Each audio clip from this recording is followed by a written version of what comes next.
right. We are in business. Yes.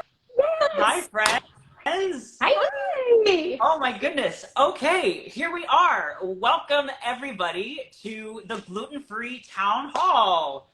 This is going to be our first of 4 town halls this year that we are so honored and humbled to be hosting.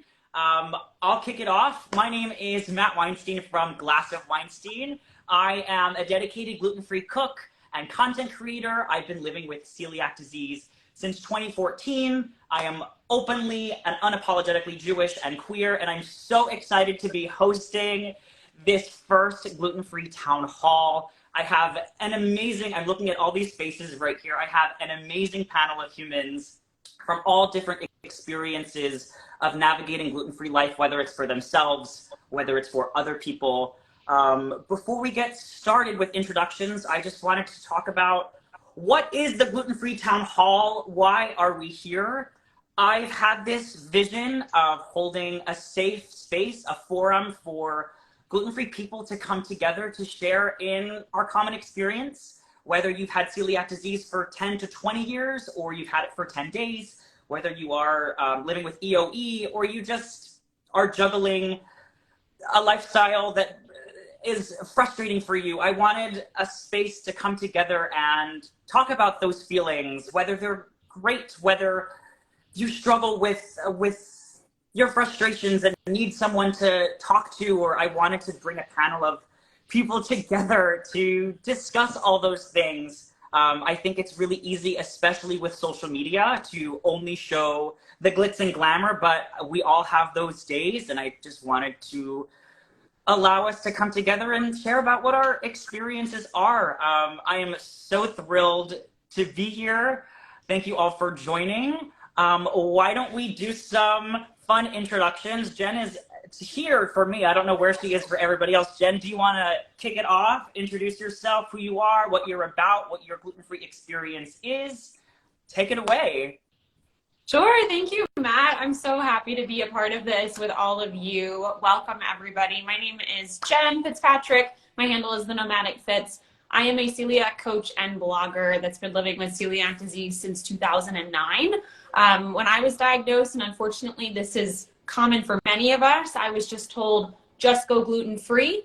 And that led to 10 years of sickness and struggling in silence usually, and not knowing what to do or how to go about living my life without feeling like everything that I loved is now gone. So I've made it my mission to teach and empower others how to live their lives to the fullest with celiac disease, to travel, to dine out, to speak up for themselves and become a confident celiac advocate. And I do that in my programs and my websites, got recipes and travel guides. And it's really my passion to empower other celiacs to just be their best selves and not let gluten hold them back from an amazing, super fun and empowered life. So that's me, and I'm so happy to be here. And she's got these fabulous earrings on. Thank you. Thank you, Jen. Thank you. And my Bob shirt. Yes, I almost wore my Bob shirt, but I thought, throw on a button down, look nice for these. You look very handsome. It's all good. Thanks, Jen. Monita, do you want to introduce yourself next and share who you are, what you're about? Yeah, sure. Hi, everyone. My name is Monita. I am the founder of Happy Tummy Asia. I am probably the only one on this panel that is not allergic to gluten, but I do allergic to dairy, so we share some comments. So my story is all start with my dating. I started with my husband many years ago. When we live in Thailand, he is not allergic to anything, and I'm not allergic to anything either. And certainly one night he was allergic to peanut jelly sandwich, and we walked him into the hospital and figured that he actually allergic to peanuts now. And then we flew back to the US and did a lot of tests, all the process, and discovered he's not only allergic to peanuts, but also wheat, gluten, soy, sesame, corn. It's a very long list. I'm not gonna boring anyone here, but for me as an Asian, not cooking with soy, sesame is killing me. And without sharing the my loved ones with everything that I love, it's not possible. So I started crafting recipes and share that with my family and friends. And then it's becoming to like very popular. People wanted to, buy something from me. I just wanted to learn how to cook them. So that's how I started Happy Tummy, which is now becomes to a better for you Asian takeout style meal delivery that makes your tummy happy. We make everything gluten-free, nut-free, peanut-free, and dairy-free. And we make in a dedicated kitchen, which is also gluten-free, peanut-free, and dairy-free. So I am so happy to be here, and I would love to hear everyone's stories and your questions, and we can't wait. Monita, thank you. I'm so happy to have you. Ever since we had our first call back, I think it was back in December, I've just loved your story. I'm so thrilled to have you on our panel and share your beautiful story with everyone. Thank you so much for being for here. having me. Last but certainly not least, my dear friend Sarena from Bob's Red Mill. Take it away. Give us a little bit of info about who you are, what you're about. What's your story? Hello, my story. I'm Sarena. I am the culinary content strategist at Bob's Red Mill. I actually began as a blogger talking about my dairy-free adventures because I cannot have dairy.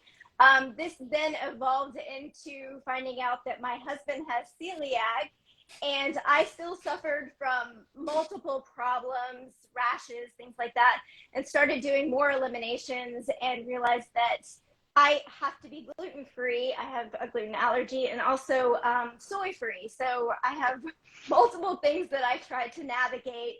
My grandmother is celiac. We've known about that for years. So it was just kind of this weird world where everything was coming together, and realizing that we all needed to make some changes in our household. And fortunately, I went to culinary school. So I had the knowledge to actually cook and get in the kitchen, and the desire and really wanting that adventure, which is kind of interesting because I think a lot of people get bored in their space, but the products have changed throughout the years.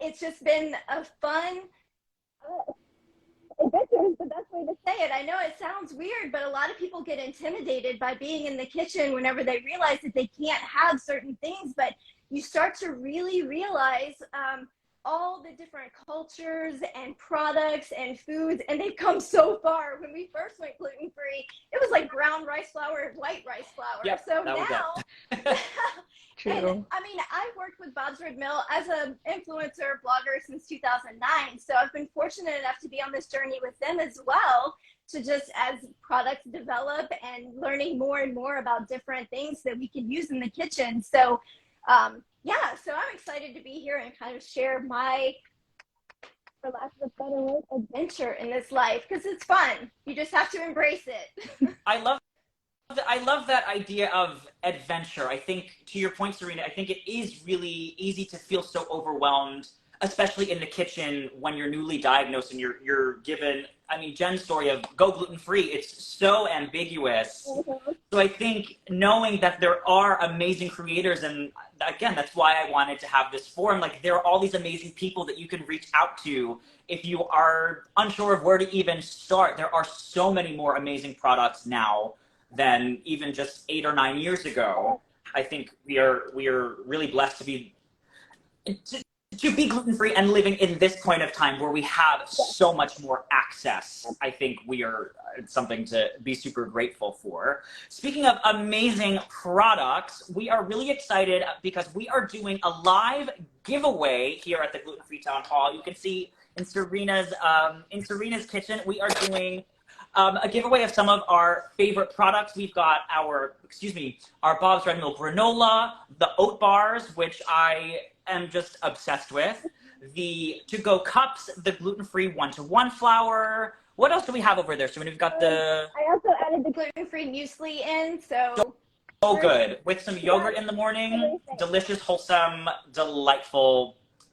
Honestly, breakfast or dessert. It's super versatile. Yeah. So you have to be here for the whole live. So just as an incentive to stick with us as we chit chat about gluten-free life, we'll be announcing that winner at the very end. The more entries, the better. So feel free to comment us, type in some questions, comment, use hashtag Gluten Free Town Hall, just right down there.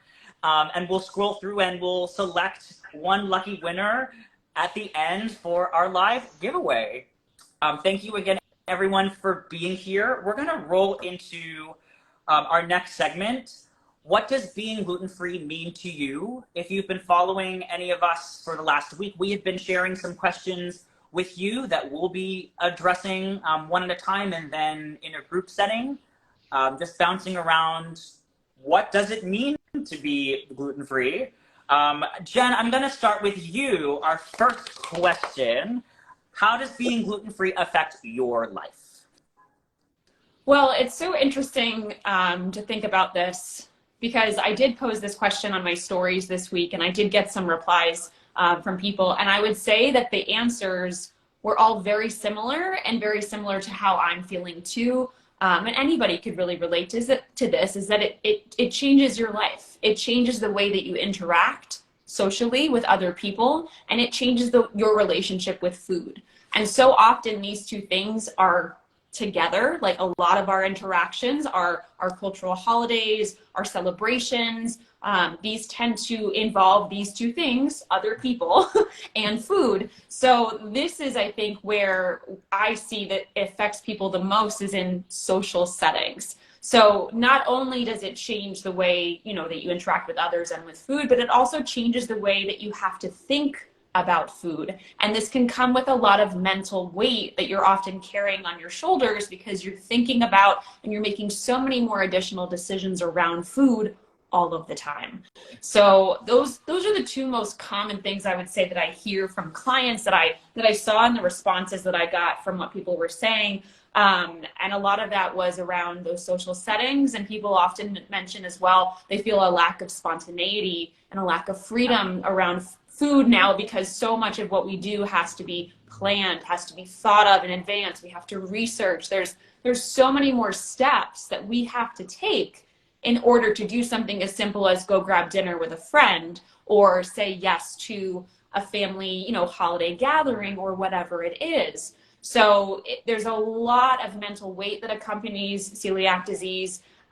So this is really how it can affect you, not only socially, but mentally, emotionally. There's just a lot of components to it. Not to go like real like deep there, but there's really a lot to it. It's not as simple as just go gluten free. Right. Which I think, I never want to, say that I know more than doctors do, but I think that kind of verbiage is really dangerous, how you handle it. And I can't really speak for your experience, but how daunting that must have been for you to receive. I mean, I remember when I got my diagnosis, I was like, what is celiac? I literally had never heard of it before. I Googled gluten. I didn't know what it was. I Googled it and then I started crying because I just saw pictures of like pizza and bread and like everything that I ate. I was like, oh my God. Totally. I feel like there's like a mourning period we have to have when we get our diagnosis of like, grief is right? real. Of like, yeah. I don't know if that's, too grand of a statement, but I feel like there really is like a bit of grief that there is when you learn that your entire, especially with celiac disease, because it's so, it's so nitpicky in how your body responds. But I think, mourning, I'll never get to have New York dollar pizza again. I live in New York City and I pass those places everywhere. In my college days before I was celiac, I could just, grab a slice and get to class. But now, I pay $30 for a pizza this big. Yeah, you're absolutely right. So I mean, it affects us all in different ways, but there's just a lot more components to it. There's a lot more weight to it. And I agree that there is a grief process that we each have to go through on our own time. And grief is not linear. And that's something that I think a lot of people might also struggle with when you think about how celiac affects you. They're like, oh, once I've accepted my gluten-free diet, then that's it. It's like, no, like I've had this for 14 years and there are times that I still get angry or I get sad or I'm like, man, I wish I could do this. I wish I could go have that. So it's not linear, but it's just accepting the reality of it and knowing that I'm not trying to change it. Like I know that this is how I have to live to be healthy. But that doesn't mean that I'm not human. I'm not going to have emotions about it from time to time. Yeah. I love what you said about it not being linear. That, you know, we even as people with celiac specifically, you know, we can do our best to advocate for ourselves in restaurants and still somehow get sick. Like, it happens. Happens. Like, Yep, 100%. Yes. And also, something that I think is really interesting, my husband and I had this conversation because I gave up dairy, then I gave up soy, then I gave up gluten, and then he was giving up gluten at the same time. But sometimes it's just you need to change your focus into what I can't, not to focus on what you can't have, but focus on what you can have. And so for him especially, it was just embracing things that didn't have gluten in it, to really enjoy those things, and then start reintroducing the alternatives. Because otherwise you're just going to sit there and just be like, well, I can't have anything. But if you really celebrate what you can have, he can have cheese. So he went all out and went and bought like all the fun cheeses and all the fun meats that he possibly could, and really enjoyed the things that he could have in order to not really go through that full-on depression mode of, oh no, what is happening to me? So sometimes I think it's just that mind shift too, of just not sitting there and wallowing in your own self-pity, because it is pretty sad. So yeah, I'm totally... You got to embrace what you can have sometimes. We can't change our diagnoses, so we better learn how to love ourselves, and, you know, how do we show up and continue to nourish ourselves? I mean, food is nourishment. You know, how do we show up for ourselves in that way? Yes.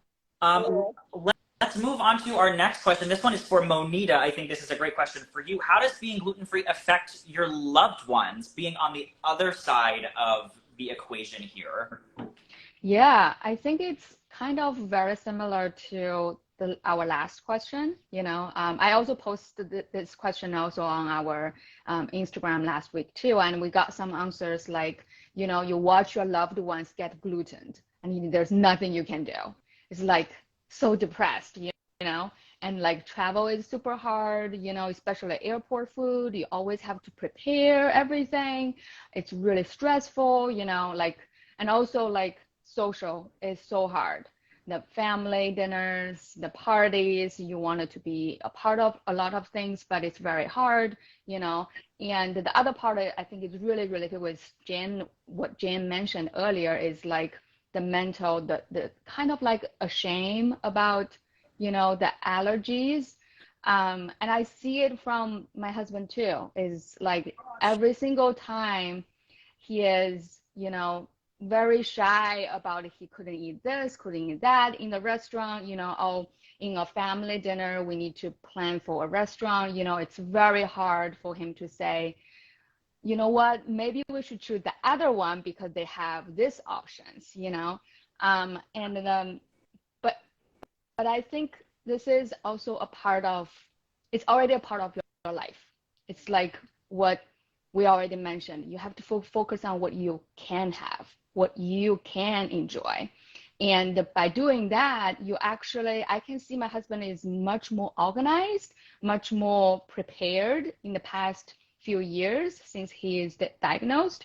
He knows himself very well. He knows exactly what triggers him, when to eat that, after a certain time, don't eat this, you know, he knows. Compared with me, I'm pretty much can have everything, but you know, sometimes it's like, okay, I'm allergic to dairy, but let's just have a little bit of ice cream and then screw me over the next day, you know? Yeah. So I think that's kind of, I see it's a benefit. You're allergic to something, there's a benefit. You can get yourself super organized, you know yourself super well, you actually can live a lot of better than people who don't have allergies. And to be honest, everyone has something in their house, and not everybody know exactly what the problem is. Mm-hmm. But lucky for you, you already know, so you know how to prevent it. Not like everyone else, they probably have to go through a lot of process to figure it out. Yeah. So looking for the positives, I think that's what make your life easier too. I think there's also something to be said to bounce off of your point there of like, some of us, this feels so weird to say, but some of us are very lucky to just have a diagnosis at all. I think, I don't know what the exact number is, but there is such a large percentage of people that have celiac that are undiagnosed and have no idea why they're sick, or, you know, so many health issues that are from just of the body's response to eating something that it can't process or digest. So I think we're lucky to be in a place where we have our diagnoses, but I think there's a lot more work that can be done with making sure that other populations are getting the resources they need to get the diagnoses that they deserve, so that they're not getting so sick. Yeah. That's very true.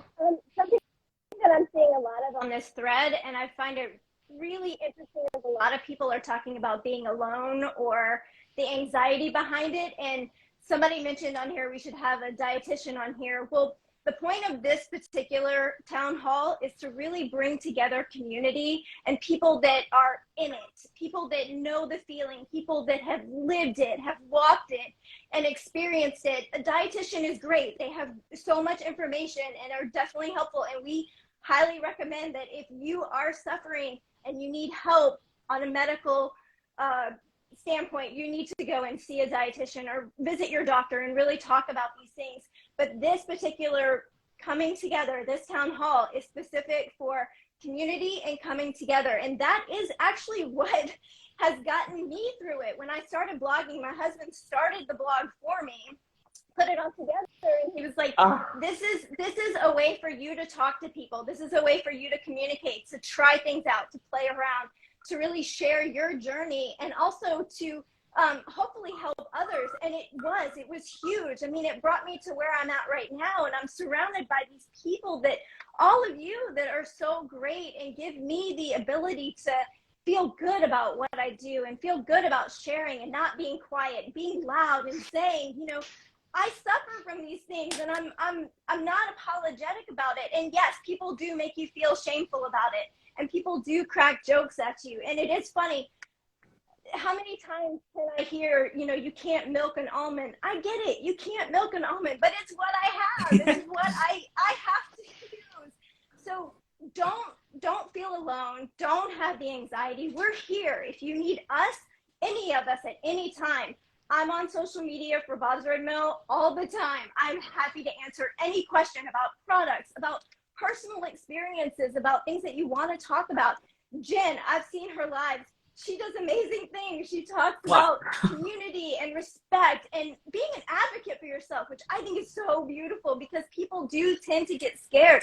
Monita, she started a business to try to help other people experience the things that she knows that her husband can't have. And I love that. And Matt, he's got this voice he wants to share. He's got so much enthusiasm for life and just sharing adventures. And I've seen the pizza you've had in New York. It's amazing, the places you go. I'm ready to come and see you. So I just wanted to, I didn't mean to take over, but I just wanted to say for 1 second that none of you are alone in any way.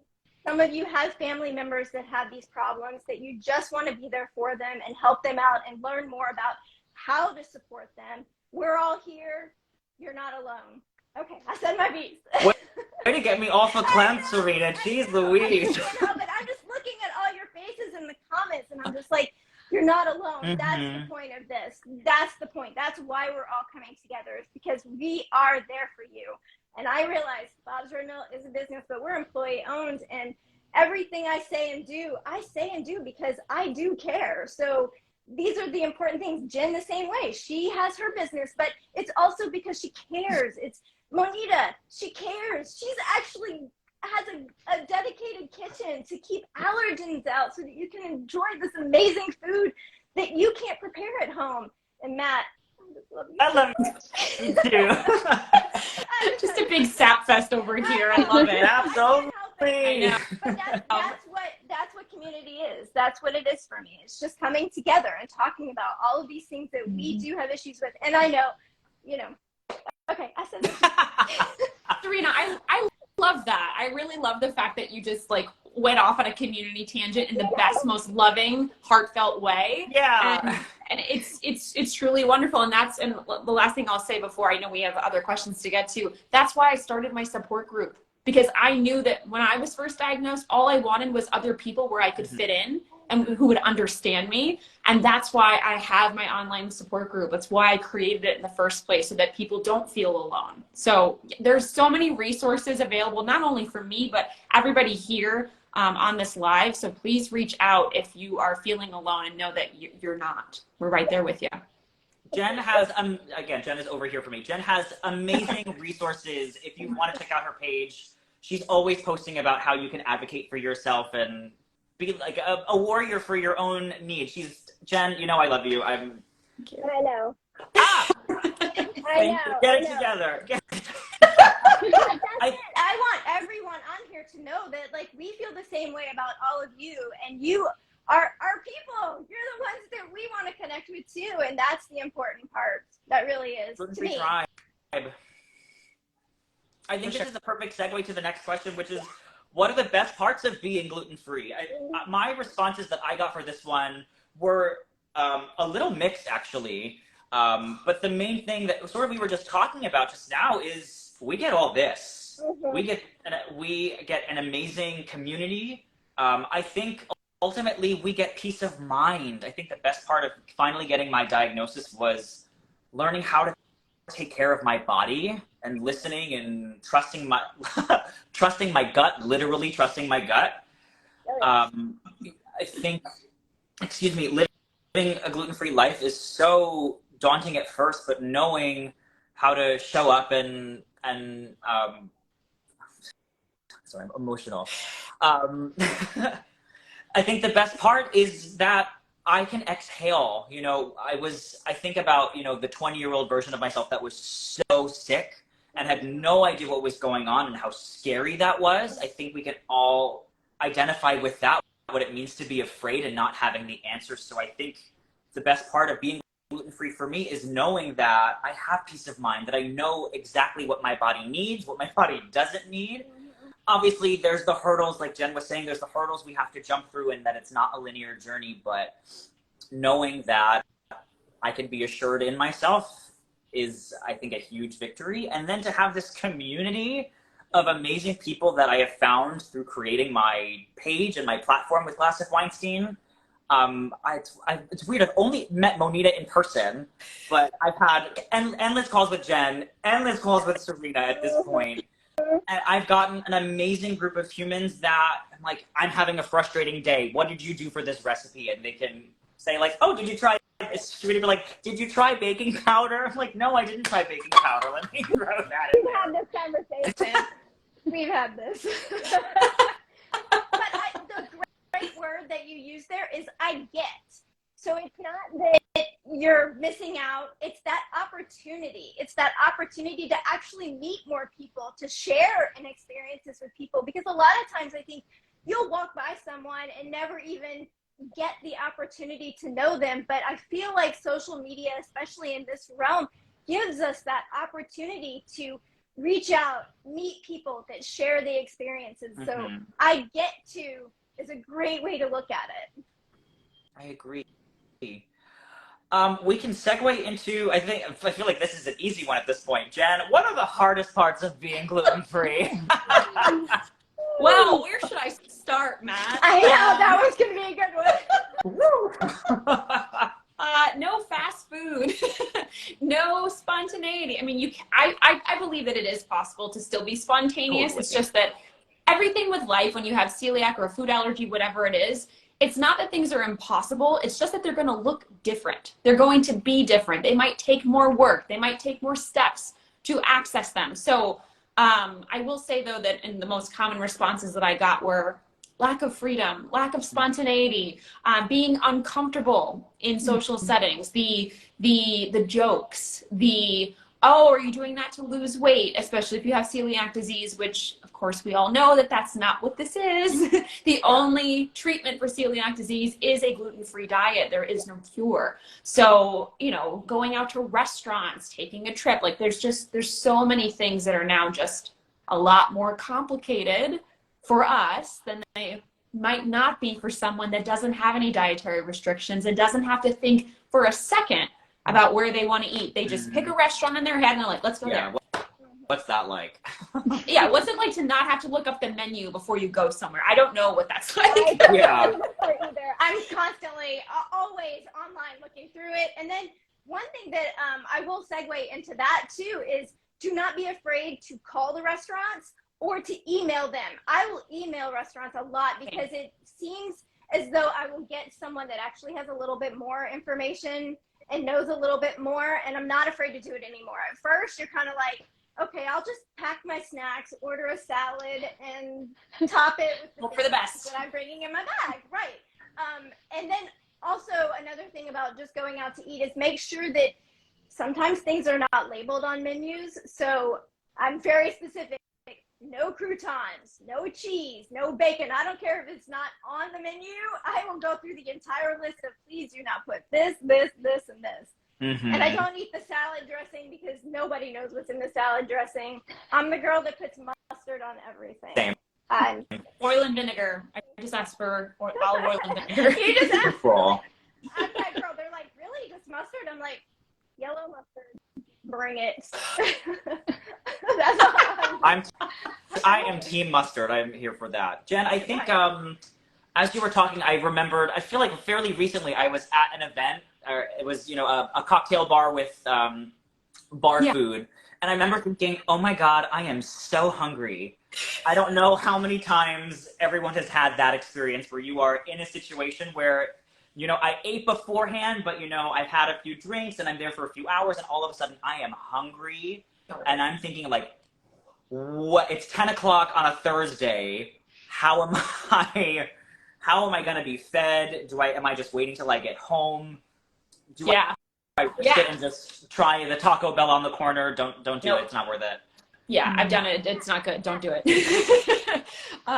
in your back pocket. Always, I need to, a celiac on the go, peanut butter, bars, granola. Plug right here. I always carry something in my bag just in case. Always. Yeah. Sorry in that situation because you will be out and be hungry and you'll, sometimes if you're drinking a bit, you may not totally have your wits about you and you'll order something and you'll be like, oh no, why did I just do that? But if you have something in your bag, you're good to go. Yeah. Even just this past, I'm going to reveal something about myself. This past St. Patrick's Day, I was out with a friend having a few drinks and I looked at him and I said, I will not be able to survive if I don't find food soon. And we were very fortunate. We found a place that had an amazing gluten-free pizza that was celiac safe. So, you know, I got to have, you know, my Friday night out pizza, but, you know, I think I was lucky to just be in a neighborhood that had something like that available. I can't say that about every neighborhood, especially in New York. No. Yeah. That's really, really, really tough. And it's also tough too when we have those moments of hunger, or where we're getting really, really hungry and then we start to get, you know, we don't think straight. And then like Sarena said, we might be more willing to let our guard down and maybe not go through our normal questions. And then this could lead to more problems. And it's really tough when that happens to not really ground yourself and say, okay, I know I can tell how hungry I am right now because I am hangry now, but I still need to be careful and ask my questions and talk about cross contact and do all the things that I normally do. But it's 10 times harder when you're already at that point or beyond that point. And if you're around other people where it's like, it's 10 o'clock on a Thursday night, where am I going to go? You know, it just adds more to that sense of urgency. I think can be really, it can really polarize us, I think. For sure. Yeah. Somebody was mentioning about servers not being educated in gluten. I'm going to tell you right now, do not ever trust what a server says when it comes to that. I know it sounds really bad, but dairy is actually one that no one understands. They think eggs are dairy. They think milk is dairy. They don't understand that butter is dairy. I'm not saying that they're not educated. What I'm saying is for your specific diet, knowing if there's soy hidden in something or dairy hidden in something is way too complicated. They're not going to understand that. They're not going to understand what it does to you. Your medical and health issues are very specific to you. Like for me, Matt, I would be concerned, was there soy in that pizza crust? You know what I'm saying? Like, so when I go through that and I start thinking about that, because soy is a great product, I love it. I miss it. I need a moment. But moment of silence for soy. too when it comes to that, because it's a great protein and it adds so much body, and that what you're missing from the gluten to your gluten-free products. And I get it, but I can't have it. It is awful to me. I'll spare you all the details on that one. But I do think it's important when you're ordering, if you're at a new place and you don't fully trust that the staff knows exactly what it is you're talking about, go back to basics. Go with like a grilled chicken, go with the steamed veggie, but always make sure that you mention if you don't need certain things on it, no breadcrumbs. Be very specific about things that you think might be hidden in it. So that's one of the things that I always go back to, is just go back to basics. Don't try to eat something that is a gluten alternative that may have something hidden in it that you can't have. Just go with simple. Yeah. And then you can enjoy. I'll order a baked potato, but I will say too, the cooking spray that most restaurants use has soy in it. Yeah. And so that's a big problem. And so I realized that the hard way. So you just have to ask a lot of questions, but be very specific about what you can't have. So that's my restaurant going out. It's been a fun adventure, and I do say adventure on that one. Yeah. I just had an experience recently. I don't think I've ever been so audacious. There was, I went to a flea market, and there was a bakery stand, and their thing said it was either gluten friendly or gluten sensitive, or like what, I think it was gluten friendly. And I just went, what does that mean? I was like, what does gluten friendly mean? Like, I have celiac, like, is this something that would be safe? And I said, obviously, much nicer than that. But I was like, what, can you explain, like, what is gluten friendly in this circumstance? It's never friendly. The person that was, first of all, we need to eradicate that. Yeah. Like, what, it's, again, it comes back to this idea of, like, ambiguity and being vague. It needs to, like, with our level of sensitivity, we need things to be black and white. You can have this or you can't. Right. No ambiguity. Fortunately, the nice person that was there, they were like, oh, I'm celiac and I eat these things all the time. Is celiac safe? I was like, then just say that. Say, like, made in a dedicated gluten-free space. I think just reworking how we talk about gluten. I think that comes too from people trying to appeal to multiple audiences. I've seen it a lot with recipe development, because people will say like paleo friendly or keto friendly. So they're trying to put that positive, like it could go this way. So it is, I agree with you 100%. It's not clear, and you definitely need to ask questions on that one. That is not one that I would just be like, oh, okay. Because that does not seem safe to me. Yeah. My first reaction is like, no. It's like, no. Josh is not going to eat it. No. Yeah, but I totally agree. You have to ask a lot of questions, and it's totally okay. If the person can't give you an answer, that means there might be a problem. So you can walk away and find another thing. And I think that's the hardest part, is like, you don't feel really comfortable to ask so many questions. You always feel like bother that person. But to tell you the truth, it's better for you. So just ask the questions, and if they couldn't answer, that means there's something that is not connecting there. So, and to be honest, like a business owner, we got a lot of questions. Even though I would say that specifically on our website, it's dedicated 100% gluten-free, dairy-free, nut-free. People still ask me all the time, is your dishes all gluten-free? Is there any ingredients? Yes, we are, but, we're happy to answer repeated so many times, because, it's just a part of the process, because it's very important for you to ask all the questions, and you'll feel comfortable, then you can enjoy the food. I don't know if anyone else does this, but when I order something gluten-free and then it arrives, I always make, and this is the gluten-free one, right? Always. I recommend that to everybody, and I've heard from people that are like, well, what do I do if like my salad arrives with the croutons, or like I asked for it without a bun and it arrived with a bun? And I was like, well, what I do is not only send it back, and you have every right to send it back, because people will send things back for non-allergy related reasons. Like if they ordered a steak medium and it comes out like a hockey puck, they're going to say, this is not what I ordered. So it's not completely untoward to to send something back when you are paying for it. But at the same time, what I like to do is like hide something in my food, or like cut into the burger or something, do something or modify it in some way. So if they're like, oh, we'll get you a new salad with no croutons, I will hide a crouton on the bottom of that salad that I am sending back. And if it comes back to me and all they've done is just taken them off, I'm like, nope, I'm not eating.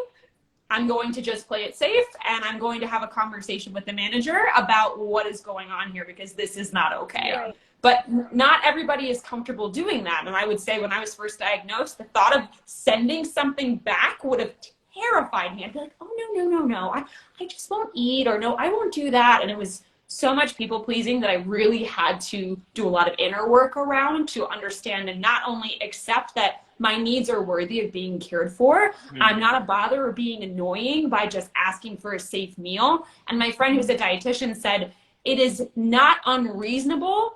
It's not an unreasonable request to expect that your food isn't going to hurt you when you sit down to eat it in a restaurant. Yes. So like, Yes. you should not expect that the food that you are being served is going to damage you. And you have every right to advocate for what you need, as Sarena has described, explain what it is you can or cannot have. And that doesn't make you a bother. It just makes you someone that is willing to advocate for their health. And if someone has a problem with that, that's a them issue, not a you issue. Yeah. Thank you, Jen. Somebody was just asking about the spray at restaurants. A lot of the products that you get at restaurants are just your very standard products that you order from Cisco or any of those companies. And so most cooking sprays do have soy in them. I don't know if anybody looks at those, but for me, I have a horrible bodily response from soy. So I'm very, very particular, and I look at all of it. And so because I have a background in restaurants and the culinary industry, I happen to know for a fact that those sprays most of the time have soy in them. So that's from my experience. It's from me being in a kitchen. That's why I said that about the soy. I use strictly avocado oil spray or olive oil spray whenever I use things. But yeah, just take a look at it and take a look at the back. Ingredients, that's a huge thing. And you know what, I'm going to segue into that real quick, is that I taught my kids when they were really little to read packaging, because they also cannot have dairy, gluten, and well, they're not supposed to have soy, but one of them is a very tricky one to get to follow the rules on that one. But reading packaging and the labels on everything, not just the first time you buy it, every time you buy it, because companies change their processes all the time, and it's not necessarily to trick you, but it is to make the product as accessible and as good as it possibly can be. And sometimes those do change. It's like when you buy something, you're like, well, that doesn't seem like it was last time I bought it. Well, it's because they probably changed the process or the ingredients in it. So every time I buy something, I look at it, whether I buy it all the time, whether I've bought it 3 times, whether I bought it 1 time, I always read labels. So always read your labels.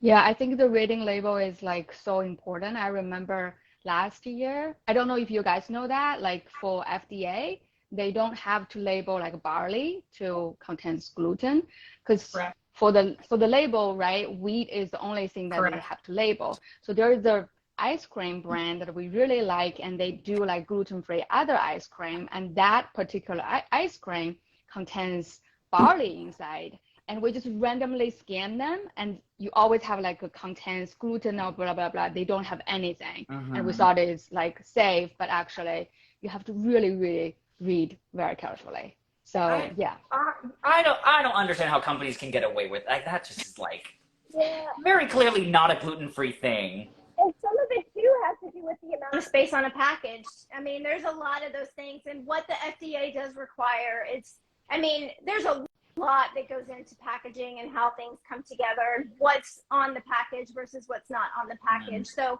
just always read it. It's important. Read the ingredients, not just the allergen statements on it, because that does make a difference based on, like Monita said, barley is not one that they actually, because it's not, it is wheat, but it's like different. It's not, The cousin. But it does contain gluten, so will definitely affect you. Yeah. Unfortunately. Yes. For sure. Malt and barley. Stay away from it.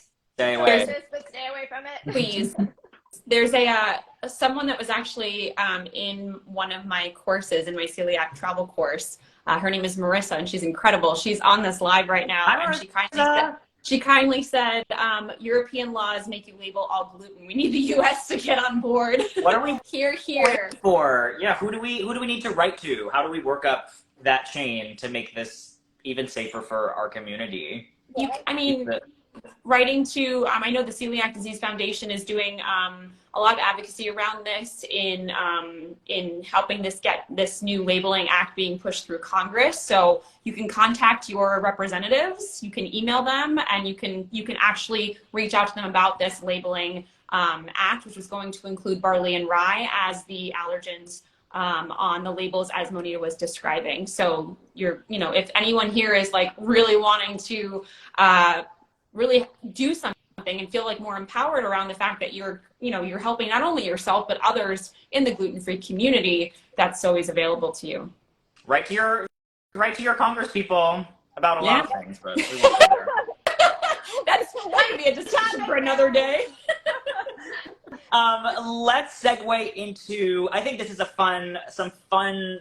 more fun questions. We can just do a quick round robin. What is everyone's most successful gluten-free recipe? For those watching, this is a great opportunity to enter your favorite gluten-free recipes that you've done, enter in that giveaway. Who wants to start with this one? Most successful. I have a few that I've had a lot of fun working on. So my cinnamon rolls, I absolutely am so proud of those. And there are multiple ways to make them. I came from originally mixing flours together. Millet and brown rice flour are my favorites. And then I also have the gluten-free sourdough bread. I have thoroughly enjoyed that adventure. And then I have a roll recipe that I absolutely love that's super soft, and you can either make it into like a little tiny dinner roll, or you can make it into a longer sandwich roll. So those are my three that bread, of course, is going to be the ones that I'm just like, yes. When you nail it, you feel so good, especially when like your husband and your kids are just like, oh my gosh, so good. This is the best. And I'm like, yes. And then you just walk away. Send the recipes. Send the recipes. Those are actually all on Bob's Red Mill. Amazing. Bob'sRedMill.com. Check them out. Yeah. I'll go next. I think I published this recipe last year. Was my gluten-free coffee cake. The story behind that is today's actually my grandpa's birthday, so this was in honor of him. Every Tuesday night, my grandpa would come over and he would bring an Entenmann's coffee cake. Obviously, being celiac, that was something that I was missing. So last year, I worked to make this this recipe, and it's so good. And I got to make it for my family last year, and we got to sing happy birthday to him with my version of the Entenmann's coffee cake. That, and anytime I do bread, anytime I bake gluten-free bread that comes out great, that is like, there's nothing better than that feeling. Oh, gluten-free fried chicken. Now, yeah, I won my husband over for that one too. Yeah, when you nail that one, you know you've gotten some good stuff. I do love a fried chicken.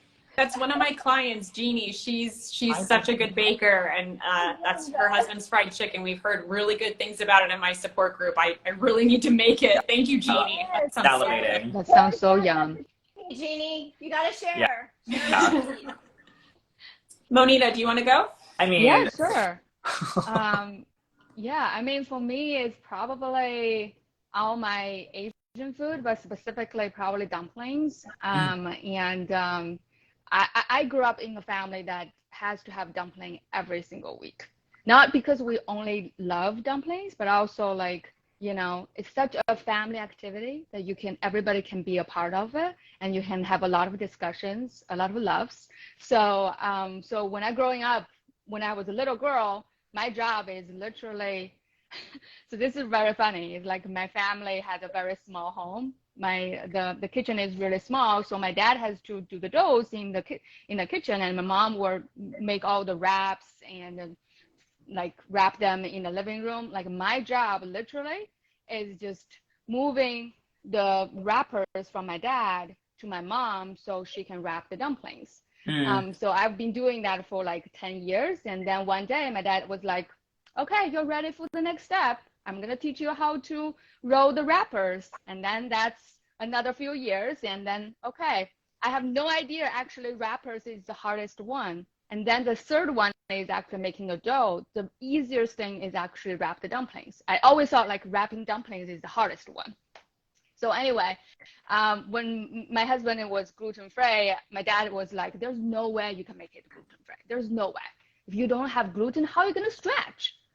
So it took me a few years to actually making that happen. And by using 6 different kinds of flours, and of course, Bob's Mill flours is the best, right? So I mix and match and everything. So after a few years, we finally nailed it. And I sent a video. Actually, we just reposted our rolling dumplings on our Instagram if you wanted to see how we do that in our kitchen now.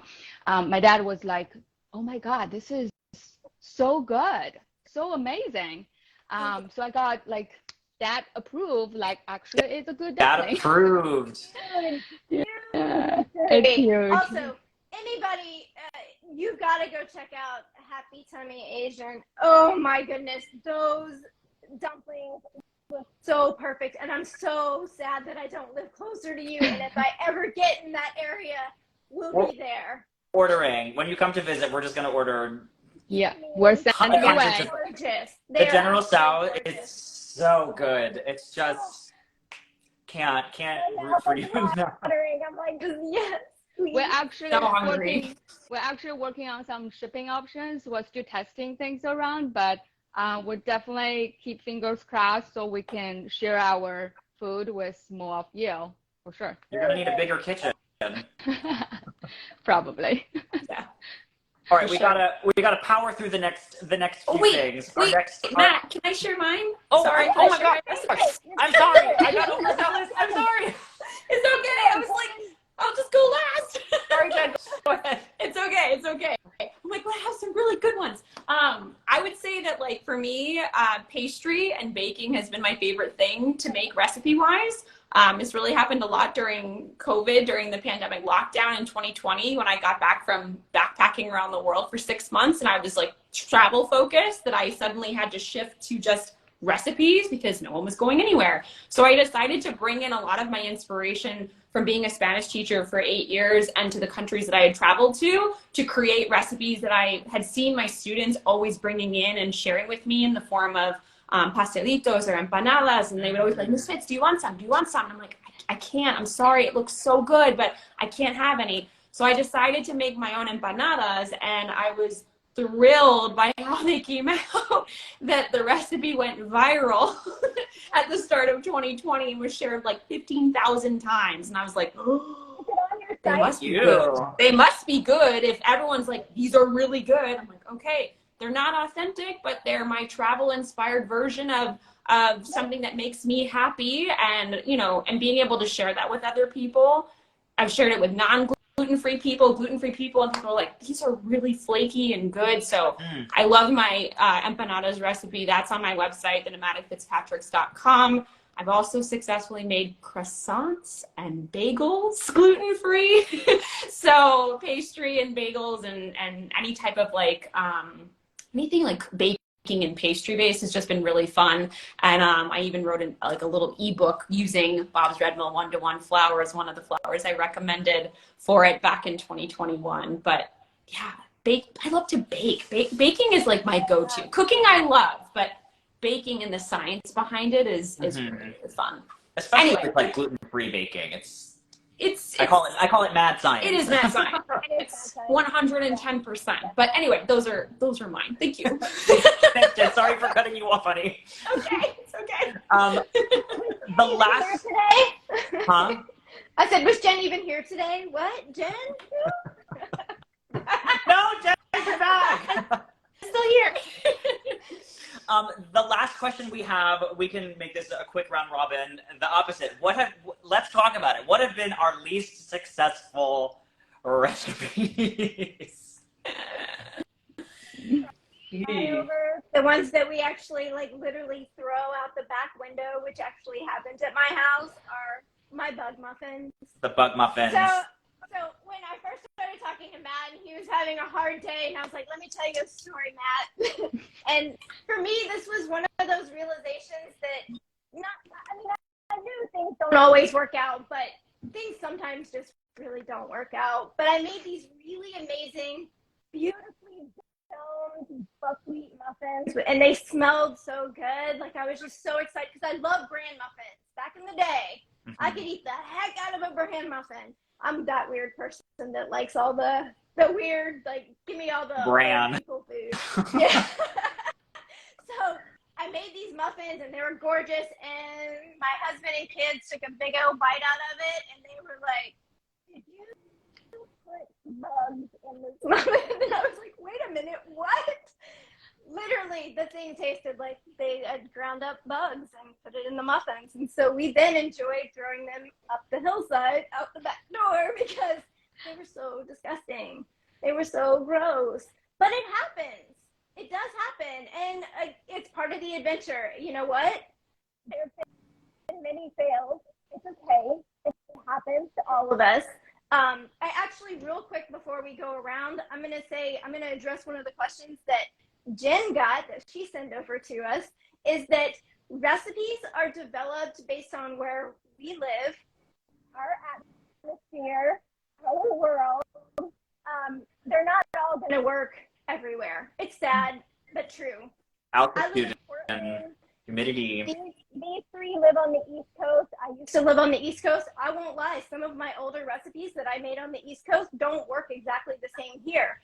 I highly recommend you find a recipe. If you like things about it, take it there and then make little tweaks along the way, realizing that your temperature outside, your moisture outside will affect how your end product comes out. So don't get too frustrated by it. If you have questions, especially from any of us, if you make a recipe and you have a question about it and you're like, wait a second, this turned out hard as a rock. Why? Let's talk about it.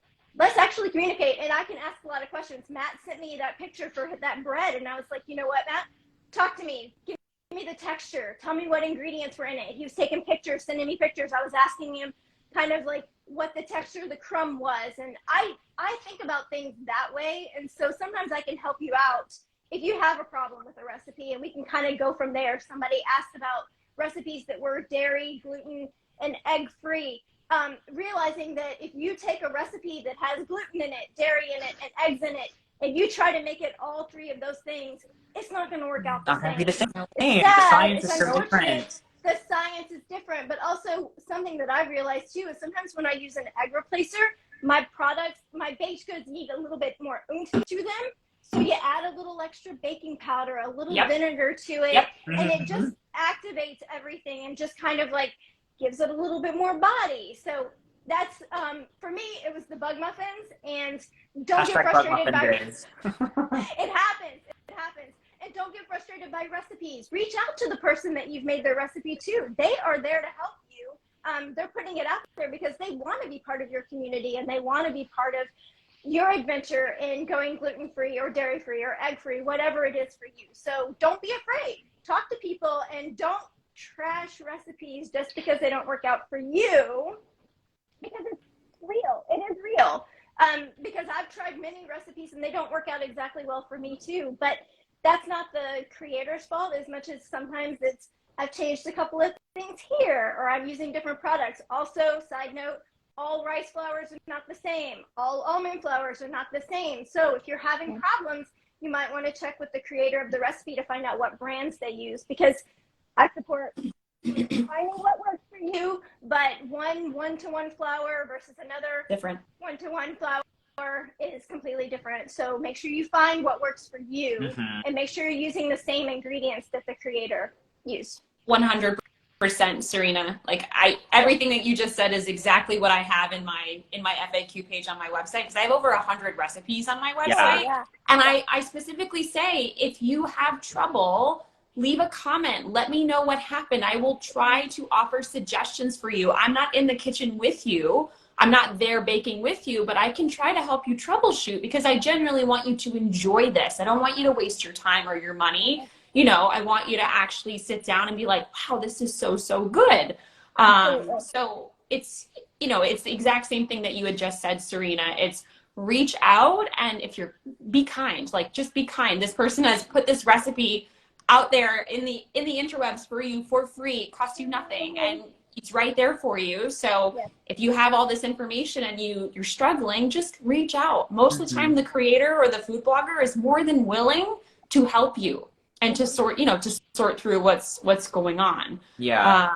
And I do the same thing, Serena. I leave examples of brands that I recommend and brands that I don't recommend, because my biggest failure was when I was trying to make my naan. So when I spent time in Asia, a lot of the things that I couldn't eat were bread-based and, of course, soy. And I know, Monita, you know all about this with the soy and everything that you've deliciously created. But one thing I wanted to try to make was naan, another travel-inspired recipe.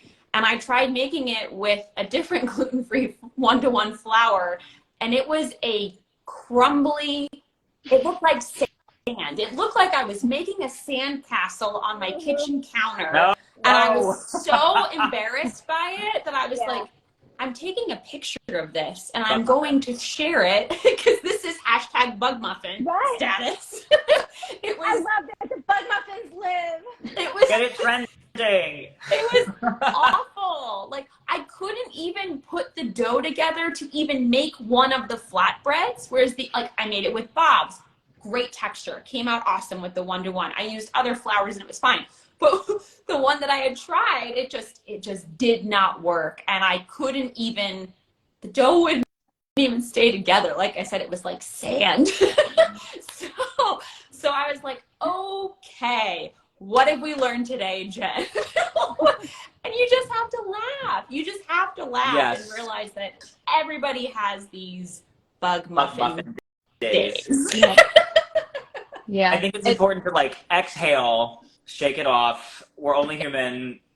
Gluten-free cooking is not easy. Jen, something that I thought about as you were saying that is I think, at least for me, I come about it from like, I have a place of privilege where like, I get a lot of these products at a discounted rate or whatever. And I know that a lot of these products are very expensive at retail value. So taking that into consideration when I am curating recipes, you know, I don't want you to have to spend all this money for the recipe to not turn out perfectly. I think taking that into consideration and making sure that the product that I'm putting out is something you can find these products easily and make this exactly, you know, we try our best to make that accessibility, but we all know that living a gluten-free lifestyle is also not cheap. I think that's just something that we have to be candid about. How do we handle that? 242% more expensive, according to a study. It's insane. 242% more. Yeah. I bought a tiny loaf of bread from the flea market the other day for like $6.50. It was delicious, but it was literally the whole loaf was that big. And that's the way it is. Like Celine Dion said it. Like. Yeah. I mean, I feel like this is the whole part that I love Bob's red meal is like, I feel like it's very accessible. Like it's very easy to get no matter where we go. You always will find a few options.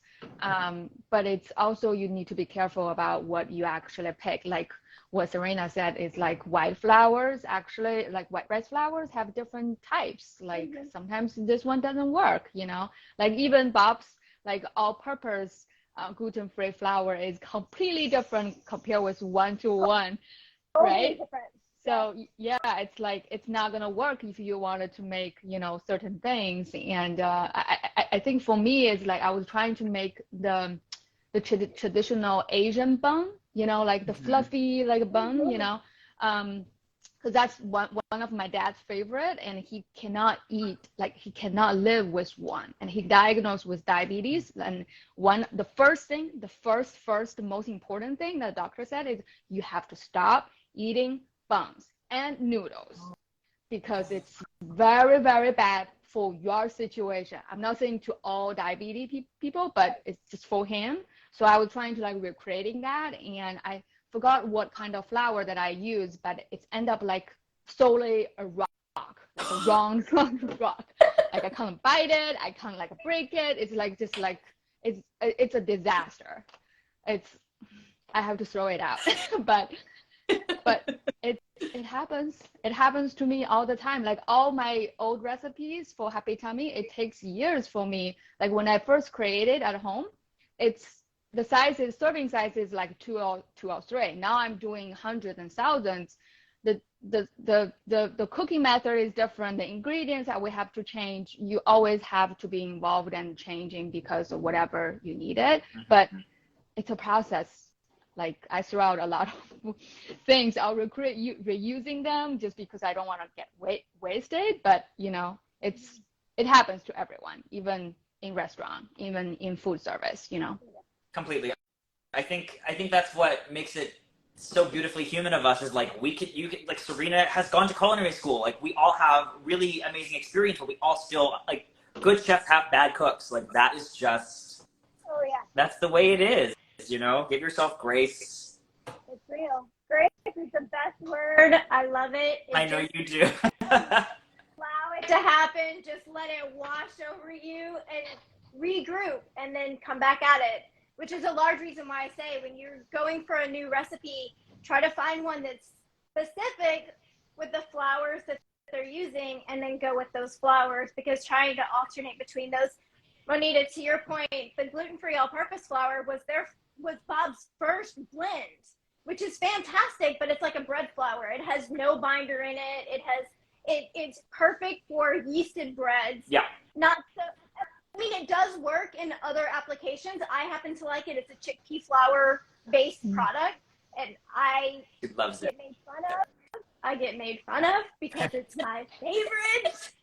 I love it. It's so good. I love it too. You're on my list. I know. I like the one-to-one. The blue bag is my favorite. I like that too. Blue bag is my favorite.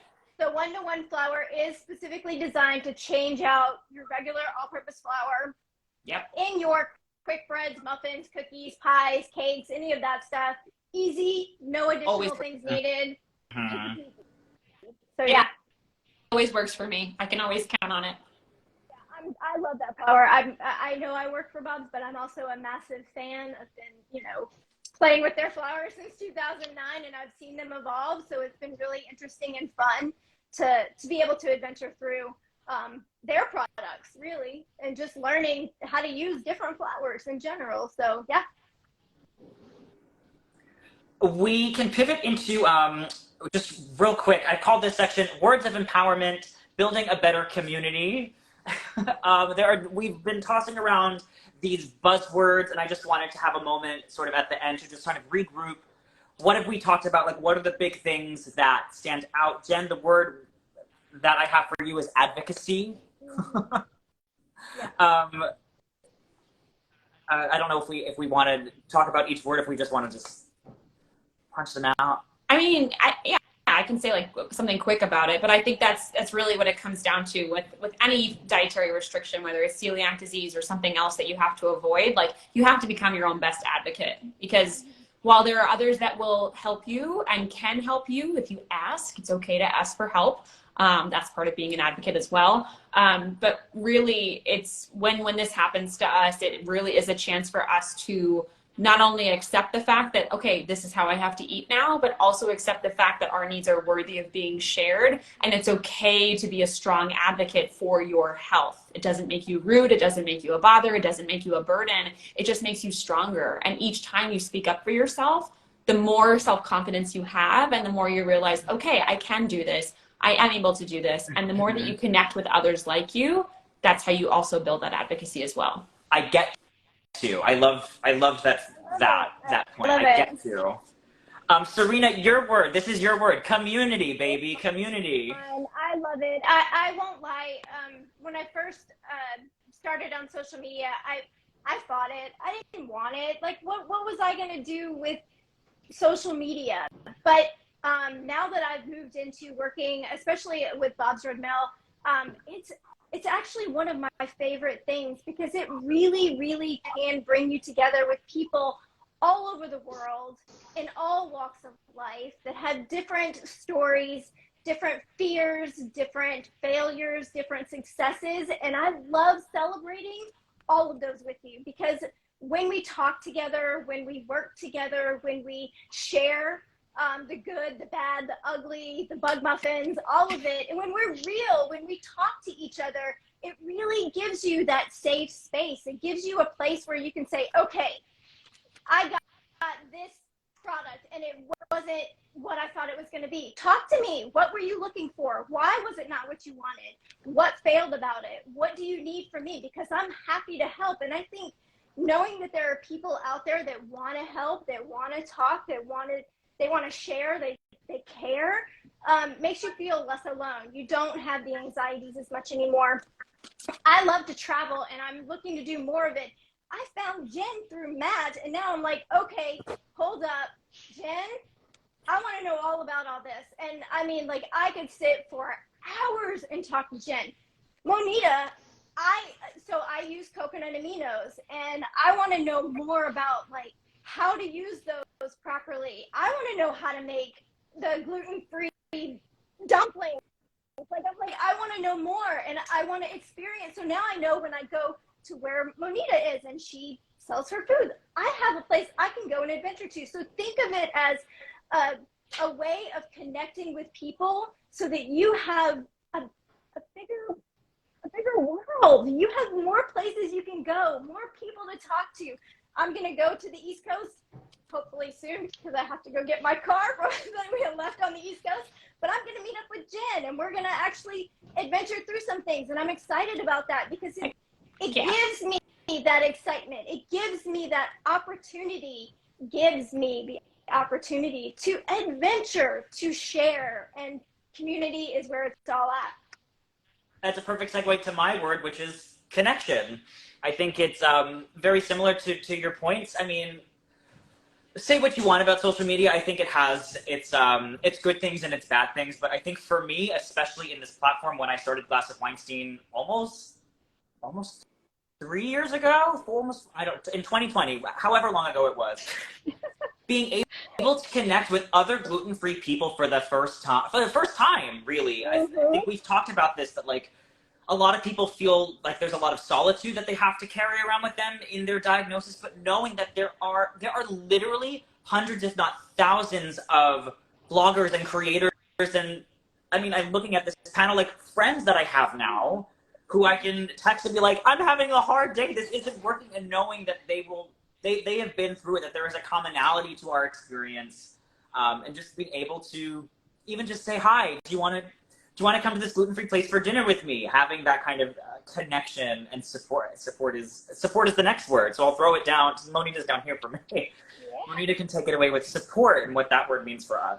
Yeah, I mean, we're here to support everyone, honestly. You are not here alone, you know, like everything that, like, if you have any questions, like for me, like if you don't know how to use certain ingredients for Asian cooking, you know, how to, you know, make the sauce to be like thicker, like definitely use Bob's like tapioca flour instead of using a regular flour, you know, or using potato starch, you know, things like that. So we already went through so many, and we have so much that we are willing to share. So just come to ask us. And we were like, the community, the best part of this is like, you literally have everyone here all went through probably the same thing. So we all very easy can give you a quick suggestion, and then, you know, here to help. Don't be afraid to say hello, really. Slide into our DMs. We're here for you. Yeah. I talk to everybody. Like, I'm such an extrovert. I talk to random strangers I've never met before. Some of my gluten-free friends are people that I just walked right up to at a gluten-free expo and was like, hi, I follow you on social media. And she was totally introverted and like not expecting it. She's one of my best friends. Like, it's to this day, one of my best friends. So I will talk to anybody. Send me a DM. Say hello. Don't be afraid. Yeah. The next one, pride and ego. Letting go of ego, letting go of stubbornness. Yeah, Shame. I think that's a big one. I think stepping outside of like your comfort zone is a huge one. Like when you just you know how things are supposed to work, and you get so frustrated, and then you have to realize that things are different. They don't necessarily look like they used to, but that's okay. And to be give yourself the allowance for that to be okay. Somebody else was saying on here, you know, to forgive yourself, because I got to be honest, there are times where I'm like, my body literally hates me, and it's so frustrating. And there are, because I've gone through 3 different rounds of like trying to figure out what my problems are, and then gone back and tried to taste again and realized that, oh, wait a second, that is horrible to me, and it is destroying my body. And you're not flawed. It happens. It's just who you are. You're unique. You're special. Take it as an opportunity to find new people that you can connect with, that you can share with, and take that as a positive, not as a bad thing. I think that's where I think our ego and our pride kind of gets in the way, where we're like, I'm stronger than that. Because, yeah, Matt, right? Because, like, you want to feel strong. You don't want to feel weak, and you don't want to look weak to other people. I think especially through the lens of social media, there's this pressure to always look good. But I think having that vulnerability of like, I had a bug muffin day, and like, let me share. I think if we can do more of that, I think we then let go of some of those old tricks that we've got. It lets the weight come off of our shoulders more. I literally said that last night, Sarena. I said to my husband, I'm like, sometimes I really feel like my body hates me, because I'm going through some thyroid issues right now, which is separate from celiac disease, which I thought was my IBS acting up, but no, it's my thyroid. So like, I've got these other issues going on that, you know, and it can really bring us down. But just voicing this right now, knowing that all of you understand, even if that's not an issue that you deal with, I know all of you can understand and can relate to the struggle of feeling like your body is failing you, or that you're ashamed of what's happening, or that it's not going well, or something's wrong with you, and feeling sad about that. So it's hard, but we have to give ourselves grace. We have to give ourselves grace and understand that we're human, and we're imperfectly perfect. My IBS is a meanie. I hate my IBS. I'll sit there, I'll eat something that I've eaten all the time, and all of a sudden I'm like, okay, well, where did you come from? That wasn't very nice of you. No. Why are we here? What are you doing? Nice. So allowing yourself that time, and also allowing yourself time to heal. Yeah. Understanding that your body is going through something, and you just need to give yourself a break. Yeah. Don't be so hard on yourself. Yeah. It can become a very big mental trap. So don't get into that mental trap. Always reach out. Any of us here will be able to say, reach out. We're here. We're going through it. It doesn't matter. Anytime. I mean, it may take a little time for us to respond, but we're here. We're going to come back to you, and we're going to tell you exactly how we feel about it too. Yeah, for sure. Our last word for building a better community, I'm going to throw this one to Monita, is reward. I think you have the unique point of view of, I'll let you take it away. It's totally a rewarding process for me. It's like 1 month ago, we just did a hot pop-up, because we know like people really want some hot food. And I literally have customers drive 2 hours from part of New Jersey, some of them from Connecticut, just come to see our pop-up, just wanted to come to taste our food. It's really rewarding. Like, sometimes I remember when we first like rebranding, and we just get into this new kitchen space, and we spent like 3 months literally cleaning this whole space, making sure there's no allergen. It's really safe. And when we rebrand and relaunch, it's a lot of moving pieces, and not everything goes so smoothly. And everyone is actually very supportive. It's like, it's okay. We know it's take a while. We know we're waiting. It's totally fine. But the food is tasting still great. The packaging is a little bit leaking, but here and there, they always very, very. I think the best word for the gluten-free community is it's always very forgiving.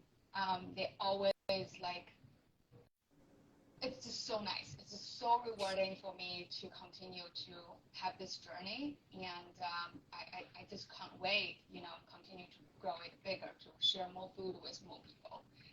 Monita, personally, I'm so excited to know you at this point and so thrilled to watch where Happy Tummy goes. I know we've talked about like your ideas of how you want to expand. So to see a company so young and with so much amazing product and potential, I'm so excited to watch it just explode. I think it's going to be the best thing since gluten-free sliced bread. Agreed. I'm excited. I'm ready for you to expand. Let's do this. And I think we're all rooting for each other here. I think camaraderie in this community is so important and so necessary right now. And I'm so grateful that we were able to all come together and be part of this this forum. Before we wrap up, I think we should figure out who the winner of our live giveaway is. If you want to throw in a last minute comment, I'm just literally going to scroll through, and wherever my finger lands on a comment, I think is how we'll do it. And if you're here, great. If you miss it, I'm so sorry. Okay. Let's see. Where she'll land, nobody knows. Bum, bum, bum, bum, bum, bum, bum. Oh, there's so many.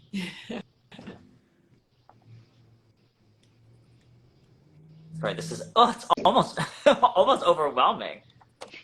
All right. Oh, I've seen this name a few times. Janet Diaz 108. Janet Diaz 108. Are you here? Are you here? Let us know if you are here. She's commented a bunch. She has, yes. Let's see. Are you here? If you're Janet Diaz 108, if you're here, comment real quick because you're the winner of the giveaway. We're just waiting. I know, right? Yes! Yes! Congratulations, Janet Diaz. So what you're going to do, Janet, DM me at Glass of Weinstein, and we will figure out the logistics of getting everything sent to you, assuming that you're in the US or Canada. Yes. Let's definitely specify that. Oh, yes. Good. Okay. Oh, I'm sad for it to be over, but I'm, again, just so grateful and humbled that we were able to have this platform. Again, we will be doing 3 more of these over the course of the year with some new guests as well. If you feel like you are a voice in the community that has a unique point of view to share, please DM me. I'm going to be scouting out some amazing new voices to have as guest speakers with me in the Bob's Red Mill page. Jen and Monita, thank you so much for being part of our very first one. I could go on and on and on. I'm so grateful to have your unique point of views and stories. You are both very dear to me. Sarena, you know how I feel about you. I love that you connected me with these two because I feel so much happier. I love your stories and I've really enjoyed this. And this is not the end with us. We're going to keep going. We're going to figure it out. We've still got stories to tell and recipes to share. We all do. Yes, absolutely. So with that, thank you everyone, whether you've come and gone, whether you've been here the whole time. Thank you for joining us for our first Gluten Free Town Hall. Again, I'm Matt Weinstein from Glass of Weinstein. That's Jen, the Nomadic Fitz. That's Monita from, again, I don't know if I'm pointing to the right people. That's Monita from Happy Tummy Asia. That's Sarena from Bob's Red Mill. Thank you so much. We'll be sharing this on my feed as well. So if you missed it, you can watch the whole enchilada, the gluten-free enchilada. And we will talk to you all soon. Thank you so much. Bye, everyone. Bye.